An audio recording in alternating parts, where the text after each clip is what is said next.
What's good, everybody? It's your boy Big Nate. Welcome to Big Nate's Book Reviews, some of the best book reviews. And today we are reviewing Beloved by Toni Morrison. So I got my doobie right here.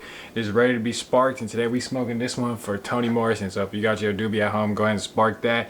And then we are finna get right into it. So it's raining cats and dogs outside. It's like past 9 p.m., like 9:30 or something. Just got back home not too long ago. Cleaned up, changed. I'm clean, I'm dry. And yeah, we finna get right into this book review. So after I spark this doobie.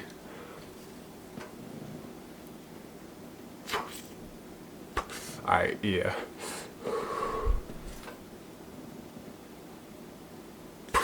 Okay, yeah, doobie officially sparked, so let's get into it. So, Beloved was published 1987. Yeah, 1987. It got the Pulitzer Prize in 1988. Toni Morrison has the Nobel Prize, and she's just like one of the most renowned American and also African American writers just in history. And what's funny is Beloved actually got, it was the finalist. Well, I'm just like looking on the Wikipedia. It's a finalist for the National Book Award. So I'm like, whoa, what the, like, what beat Beloved? That better be like some good shit. And I looked it up, and apparently it was this whole thing. It was like this whole upset where she did not get it, and some dude named, like, I already forget, like Larry Heineman, something like that. He won with his book called Paco's Story, and which I'm sure was great. Not knocking him, but even he had no expectations of winning the National Book Award. Like, he went to that. He said in an interview or something, like, he basically just went to the event to go to the party because he was sure Toni Morrison was gonna get it. It was either Beloved or some book by Philip Roth, which also kind of makes sense. But anyway, so that was a huge like upset. There was like petitions, there was like articles on I think the New Yorker, maybe New York Times. Anyway, it was like a whole thing. So for all intents and purposes, let's just say it got the National Book Award, but technically it was a finalist. Bunch of other shit, yada yada yada, and yeah. So just furthermore, by way of background, Beloved 2 is actually partly based, in large part based on the story of this actual woman who Toni Morrison encountered. She was doing some kind of work, I forget what it was, where she encountered the story of real life individual Margaret Garner, who was a runaway slave, and she ran away with her family. And long story short, when the U.S. Marshals were banging in their door to arrest her, to catch them, they came upon her, real story right here, by the way, they came upon her in the process of killing her children, and she had already successfully killed her 2-year-old daughter. So some super heavy shit. And I guess, yeah, Toni Morrison was just inspired by that. And I guess you could say that it's kind of potentially a spoiler, but that's not really, this book isn't really a book to be spoiled. The substance of the book is all throughout. It's in the story itself. So, and honestly, it's good in context. I knew that reading into this book. I think it's like a thing just commonly associated with Beloved, and it's just good background information to know going into the book. So yeah. So yeah, let's get into the book. Actually, first, check this out, bro. This is how I knew it was gonna be good. The dedication was like, oh no,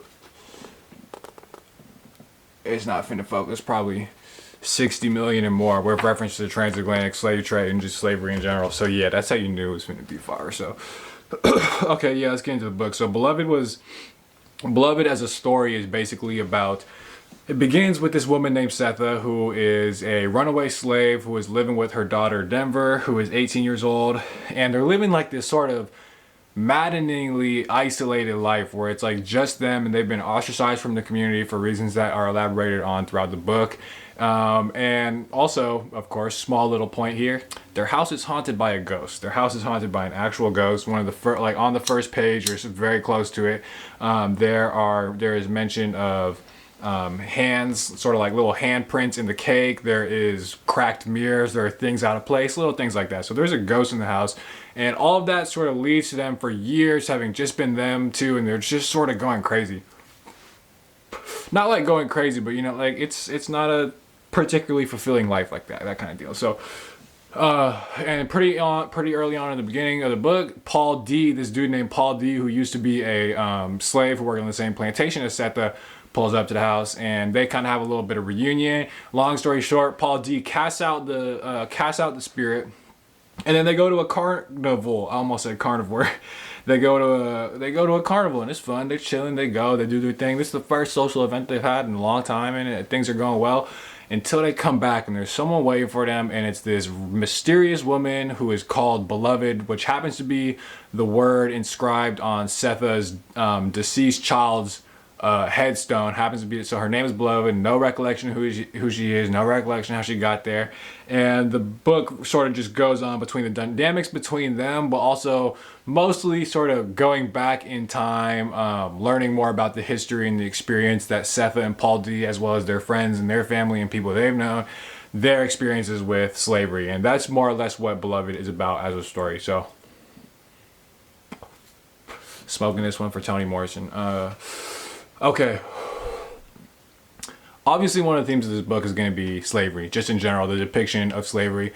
I've said this before, I said it again. One of the powers of literature is that it makes something abstract and sort of at a distance, something like you learn about slavery, you learn about in school and like these different contexts, but books like Beloved, books like Kindred, books like, you know, all African American just in general, they turn slavery into flesh and blood and bone, and they make it real. They make you feel that shit. So that is yeah, okay, hold up before actually wait, hold on, let me light this before. But I'm gonna read a little, I think I'm gonna read a little quote that I think gives a sort of flavor of the tone and the feel of this book, as well as like kind of her writing style.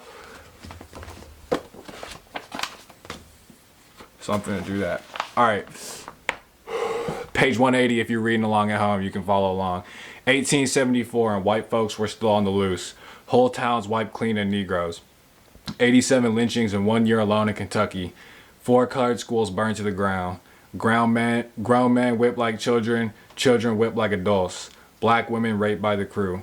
Property taken. Necks broken. He smelled skin and hot blood. The skin was one thing, but human blood cooked in a lynch fire was a whole other thing. The stench stank. So, yeah, I get chills every time I read that shit, bro. So, just to give you a feel of like thematically what it's kind of about, just Toni Morrison's writing style, it's things like that. Just basically slavery and all its horrors, and through all these different characters, and you know it's third person omniscient, like the best books.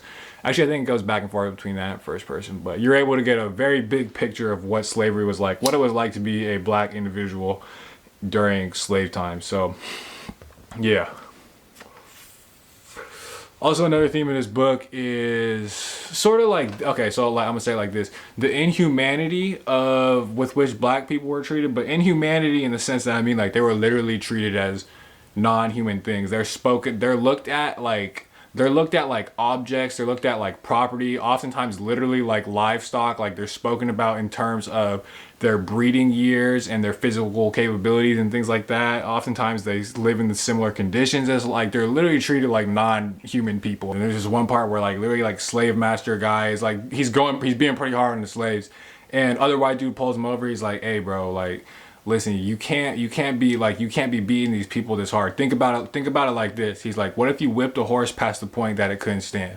What if you beat a hound past the point that it couldn't stand? It would bite back. There's a balance between these things. He says something like, you can't mishandle a creature and expect success. I think that's what it was. And it's just, there's language like that all throughout the book. And yes, it's honestly just a very chilling thing to see it so realistically depicted. And there's a lot of examples I'm not even including that I really want to, but that I'm not going to. So yes, more where that came from. And there's this other part that this was one of the most chilling scenes to me, was Paul D reminiscing on like the days, I think he was in a chain gang. He's got an iron bit in his mouth. He's got a chain collar, like chains. He's shackled up. He's chained up. And there's a rooster. There's like a rooster staring him in the eye.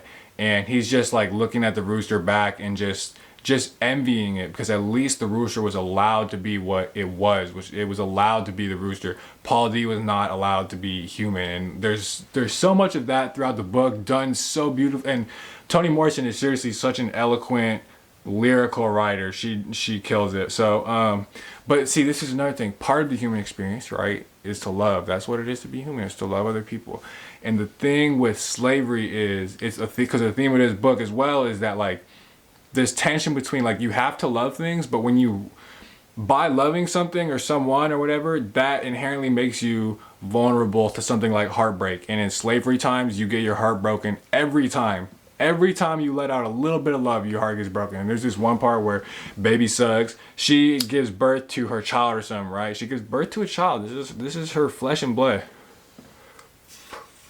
and she barely even kind of glances at it. And it was basically like why should I learn the features of someone I'm not even going to see into adulthood? I've done 7 times, I've done this before, and they're either dead or gone now. And you kind of see that happen throughout the book. And so by the end of it, she's had 7 children and none of them are left. She has access, and they've either been killed, traded, or who knows what, maybe something worse. So she's just at the point where she don't even give a fuck. Like like I said, she barely glances at the child, and she's just like, it's not even worth it. And then so Paul D's strategy for kind of dealing with this, like every time you look, he said, I would never put love into he could never love like a brother or a father or a wife or anything like that. That's way too big. The trick is to love small. The trick is to love like little blades of grass, the way the moon looks at night. The trick is to love small, because he said something like everything just a little bit, because when they break the things you love, like the thing you love, when they break its back and shove it in a croaker sack, well, you'll have a little bit of love left over for the next thing. So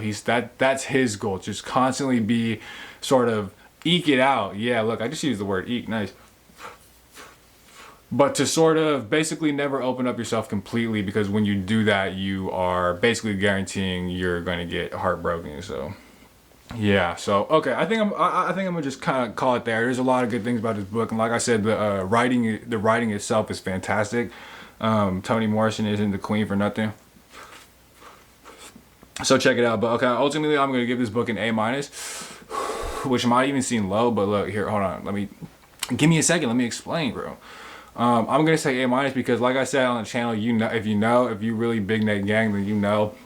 I'm not really big into poetry. It's because so she has like a very poetic, lyrical writing style, and it's good. But just in general, my beef with poetry is oftentimes it kind of like loses its meaning. It just becomes like style over substance, and like it's just like a balance with lyrical writing, because I love lyrical writing when it's done well. But to me, she just at times erred a little bit on that side, where it's like, you know, it wasn't my personal thing, but I can respect it, and I know so for anybody else it's probably more than that. And that's honestly just me nitpicking. Like A- is fantastic, and honestly let's just say A, because every time A- seems a little somewhere in between A- and an A. So, and for anyone else probably higher. But anyway, follow me on Instagram. Don't be a noob, bro. Don't be a noob. And yeah, hit that like, comment, blah, blah, blah. Thank you for watching Big Nate's Book Reviews, home of the best book reviews.